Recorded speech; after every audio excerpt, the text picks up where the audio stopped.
일을 하는 게 되는 거잖아요. 근데 요즘에는 파마를 와인딩을 한 듯 안 한 듯한 느낌으로 많이 선호하기도 하고, 그리고 볼륨을 살려주는 거는 필수로 들어가야 되는 부분입니다. 근데 이 볼륨을 살리는 방법에 대해서 사실상 쉽게 하면은 아이롱으로 하면 되거든요. 근데 나중에 그 원리를 설명해주고 할 거긴 한데, 제일 오리지널 방법을 배우는 게 좋습니다. 그래서 거기서 이제 응용을 하셔야 되는데, 자, 볼륨을 살린다라고 한 엘리베이터를 탔을 때 위층으로 올라가려면은 점점 올라가잖아요. 그럼 볼륨도 여러분들이 내가 조금 더 볼륨을 많이 살리고 싶다, 풍성한 볼륨을 원한다라고 하면은요, 그 고객한테 필요한 그 볼륨의 시점부터 해서 위로 올라가야지, 볼륨을 살려준다 했는데 시작을 여기서 해서 내려가면은 다운펌을 하는 것과 동일한 효과가 있습니다. 그래서 엘리베이터에서 나온 엘리베이션 효과, 볼륨을 살릴 때는요, 엘리베이션 효과를 사용하셔야 됩니다. 자, 근데 보통은요, 일반적으로는 사실상 미용에 정답이 없는 이유는요, 두상뼈가 사람마다 다 다르기 때문입니다. 다 다르기 때문에 미용이 정답이 없다라고 하는 것입니다. 근데 우리가 기본적인 이론을 배우기 위해서 두상이 둥글다라는 전제를 바탕으로 여러분들이 항상 작업을 해주셔야 됩니다. 그래서 나중에 헤어 디자인 작업을 할 때에도, 디자이너가 됐을 때에도, 인턴이 됐을 때에도 샴푸를 할 때 그냥 단순하게 샴푸를 해주기 위한 목적으로 샴푸를 해주는 게 아니라, 내가 미리 연습한다 생각하고 샴푸를 해줬는데 고객의 두상, 내가 헤어 디자인 하려면은 맞춤식 디자인을 해주려면 내가 고객의 두피 상태와 모발 상태와 두상 체크를 반드시 해주셔야 되는 게 기본이기 때문에, 우리가 샴푸를 하면서 인턴일 때 그냥 고객님 머리 감으라는 것 같다, 이게 아니라 고객님 샴푸를 해주면서 고객님 두상이 이렇구나, 그러면은 선생님이 아마도 이렇게 들어가겠지라고 여러분들이 시뮬레이션 또 한번 해보고, 친구나 지인이 있으면 배운 것들을 해봐서 이렇게 하면 볼륨이 이 정도 사는구나 하고 테스트도 볼 줄 알아야 됩니다. 그래서 자, 저희가 그 모발에 이렇게 등분을 나눠야 되거든요. 내가 이 머리가 이렇게 있는데 한 번에 이렇게 말지는 않잖아요. 그래서 우리가 섬세한 작업을 위해서 먼저 크게 등분을 나눕니다. 크게 등분을 나눠요. 앞머리가 있고 없고에 따라서 4등분 또는 5등분입니다. 그렇게 하셔서 저희가 볼륨은 보통 있잖아요. 그 포인트 공부하셨겠죠? 자, 탑에서 골덴 사이, 여기 볼륨을 많이 원합니다. 그리고 동양인들은요, 저도 보시면 여러분들 여기 들어갔죠? 이쪽 부분 들어갔습니다. 들어간 사람들이 동양인들이 대부분입니다. 그래서 이쪽의 볼륨을, 이쪽을 기점으로 해서 쭉 볼륨을 살리기를 원하시는 분들이 많습니다. 그래서 여자분들 뿌리펌 하는 거 제가 나중에 영상 업로드 해줄 건데, 올리면은 T자 모양을 중심으로 볼륨 살리는 거를 많이 볼 수가 있습니다. 근데 자, 우리도 기본으로 그거부터 할 건데요. 일단 여러분들이 많은 작업을 연습해야 되니까, 혹시 핀셋 있나요?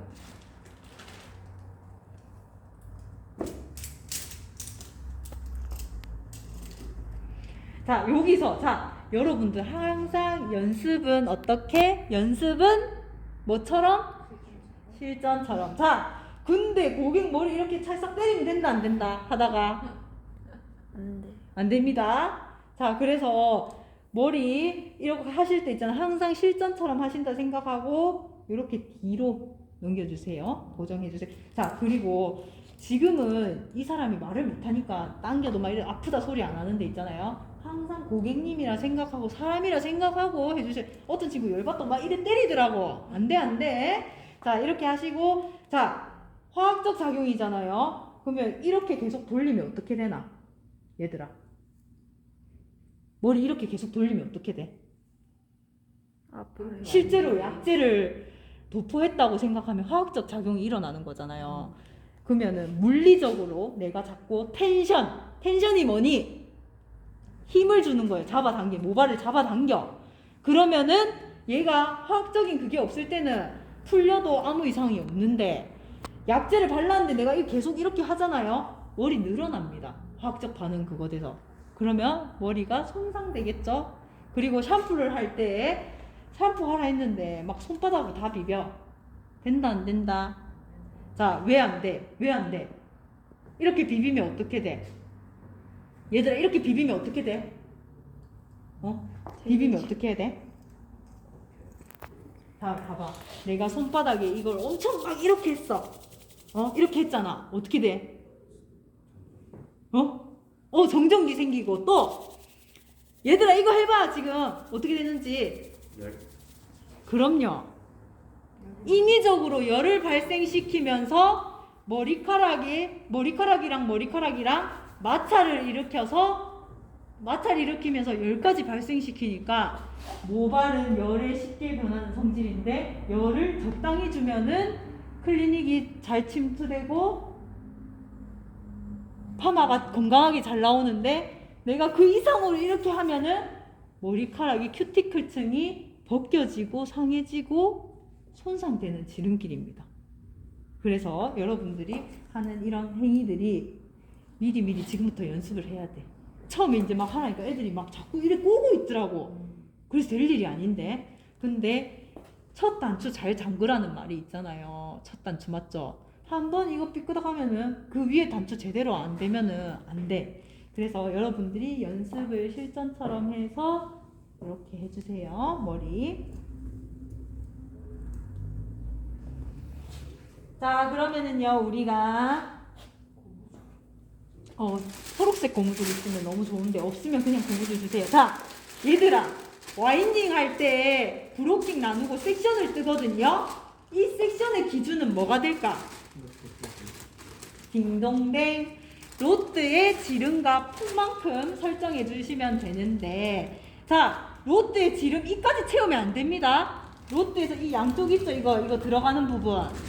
이것만큼만 해주셔야 돼요. 자, 그래서 자, 이렇게 뜨시는데, 자, 예를 들어서 제가 얘기했잖아요. 볼륨을 살려면은 그 와인딩 하는 원리가 뭐냐면요. 이 로트가 섹션 있죠? 내가 뜬 섹션. 여기에 안착이 돼야 됩니다. 근데 이 안착된 거를 어떻게 잘했는지 못했는지를 알 수 있냐면, 보세요. 여기 선 있죠? 섹션 밑에 선. 이렇게 떴잖아요. 이 지름만큼. 이만큼 떴죠? 그럼 여기 아래 선 있죠? 요 위에 이렇게 로트가 와인딩 돼야 됩니다. 여러분들. 네. 자, 밑으로 내려간다. 꺾입니다. 화학적 약재에서 꺾입니다. 이해하셨죠? 네. 그거는 나중에 실제로 여러분들이 약재 대신에 물을 도포해가지고 우리가 수소결합, 자연 중에 수소결합의 원리, 블로우 드라이는 수정 가능합니다. 수소결합이기 때문에. 화학적 그게 아니에요. 그러면은 그게 뭐냐면 장마 시즌만 되면 곱슬이 미친 듯이 올라오고 드라이를 했는데 바닷가 가면 머리가 다 부시시해지고 풀리는 것처럼 여러분들. 자, 그래서 로트가 섹션에 안착될 수 있도록 해주셔야지 볼륨이 정확하게 사는 것입니다. 자, 그래서 우리가 약재를 항상 도포하는 거 같이 할 거라서 염색볼이랑 브러쉬 이런 거 준비는 제가 나중에 또 따로 얘기할게요. 자, 근데 이거를 할 때 한 번에 이렇게 하는 방법도 있습니다. 예전에는 이렇게 했었는데 이렇게 하는 것도 있는데요. 지금은 그거보다는 균형을 잘 맞춰야 됩니다. 볼륨의 균형을 맞춰야 되는 이유는 높낮이가 다르면은 짝재기로 볼륨이 살기 때문에. 그래서 자, 두상이 둥글잖아요. 그러면은 단면도일 때는 자, 이 책 들어봐봐. 책 펴서 봐. 자, 아니요. 이렇게 딱 들어주세요. 자, 얘는 두상인데 여기 봐봐요. 내가 여기를 찔러도 똑같죠? 이게 90도. 이거는 단면도에 대한 90도.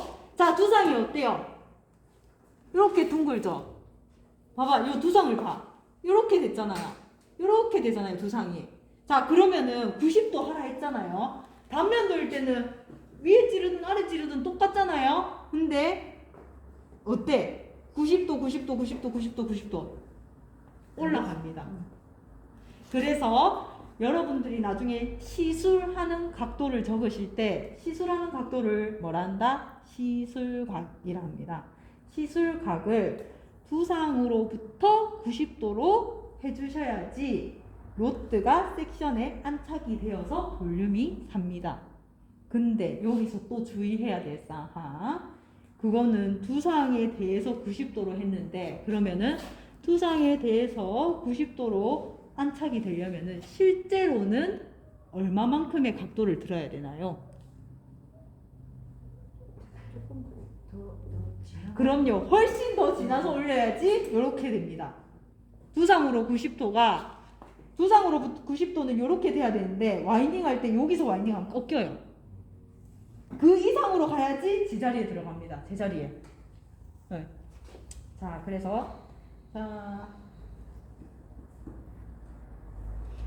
한번 돌리고, 여러분 돌리고 잡고, 자 돌리고 잡고, 자 하시면은 여기 로트 이렇게 있습니다.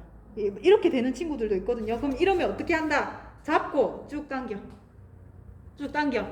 자, 그러고 자 왼손으로 받쳐요. 두 번째 손가락 받칩니다. 받칩니다. 자, 받쳤죠? 엄지손가락으로 이거 잡아요. 잡고 네 번째, 다섯 번째 머리카락 잡습니다. 그렇게 해야지 이게 로트가 안 흔들리지 있잖아요. 이렇게 해가지고 로트 이렇게 하잖아요. 고무줄 당기면서 요로 당기고 하면 고객님 뿔이 다 뜯깁니다. 뿔이 다 뜯깁니다. 그래서 여기를 꼭 받쳐주셔가지고 엄지손가락으로 이 로트 두 번째 손가락이랑 첫 번째 손가락으로 꼭 지지해 주시고, 누가 쳐도 덜 흔들리게. 그래서 네 번째, 다섯 번째 손가락 이렇게 잡으시고 고무줄 주세요. 초록색 고무줄 준비해야 돼요. 자, 이렇게 하셔가지고, 자 보시면은요, 그냥 로트하고 다르게 여기 구멍 꼽았죠? 이거는 고무줄이 원래 초록색으로 해야 되는데 이렇게 꼽았잖아요. 그러면 밑에서 위로 올려서 아까 그 제일 처음에 걸었던 데 있죠? 그대로 걸어주시면 됩니다. 그래서 하나 둘 셋 쫙. 이거 할 거예요. 다음 시간에 중간고사 이론 한 번 더 정리하고 다음 시간에 요거 할 겁니다. 집에서 연습해 오세요. 할 수 있으면. 이거 뭐 찍어서 과제를 올리거나 이런 건 없습니다. 자, 다음 시간에